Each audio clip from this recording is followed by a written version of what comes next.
ఒకేసారి ఒకే ఫ్రేమ్ లో 4 big breakings back to back చూద్దాం. ఫస్ట్ బ్రేకింగ్, ఇటు కాంగ్రెస్ విజయోత్సవాలు, అటు బీజేపీ నిరసనోత్సవాలు. ఇక సెకండ్ బ్రేకింగ్, తెలంగాణ గట్టుపై రుణమాఫీపై సవాళ్లు. థర్డ్ బ్రేకింగ్, పోర్ట్ నుంచి లక్షల మెట్రిక్ టన్నుల బియ్యం ఎగుమతి అంటున్నారు నాదెండ్ల.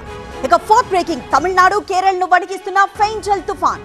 వీటికి సంబంధించిన ఫుల్ బ్రేకింగ్స్ చూద్దాం. ఇటు కాంగ్రెస్ విజయోత్సవాలు, అటు బీజేపీ నిరసనోత్సవాలు.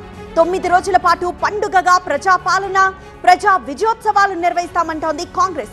6న సర్కార్ వైఫల్యాలు ఎండగడుతూ బీజేపీ కౌంటర్ మీటింగ్ పెట్టబోతోంది. ఇక సెకండ్ బ్రేకింగ్, తెలంగాణ గట్టుపై రుణమాఫీ సవాళ్లు పెరుగుతున్నాయి. మోదీ కేసీఆర్ తో చర్చకు సిద్ధము అంటున్నారు సీఎం. సవాల్ కి కిషన్ కూడా సై అన్నారు. 50% కంటే ఎక్కువ రుణమాఫీ కాలేదు అంటోంది బీజేపీ. ఇక థర్డ్ బ్రేకింగ్, పోర్ట్ నుంచి 1,30,00,000 మెట్రిక్ టన్నుల బియ్యం ఎగుమతి జరిగిందంటున్నారు. పోర్ట్ ను జగన్ ఎందుకు గుప్పెట్లోకి తీసుకున్నారు అని, అవినీతిని అంతం చేయడమే లక్ష్యం అంటున్నారు నాదెండ్ల. ఇక ఫోర్త్ బ్రేకింగ్, తమిళనాడు కేరళను వణికిస్తోంది ఫెంజల్ తుఫాన్. తమిళనాడులో 3 జిల్లాలకు రెడ్ అలర్ట్ జారీ అయింది. ఇక స్కూళ్లకు సెలవు ప్రకటించారు. శబరిమలతో పాటు 12 జిల్లాలకు ఆరెంజ్ అలర్ట్ జారీ చేశారు.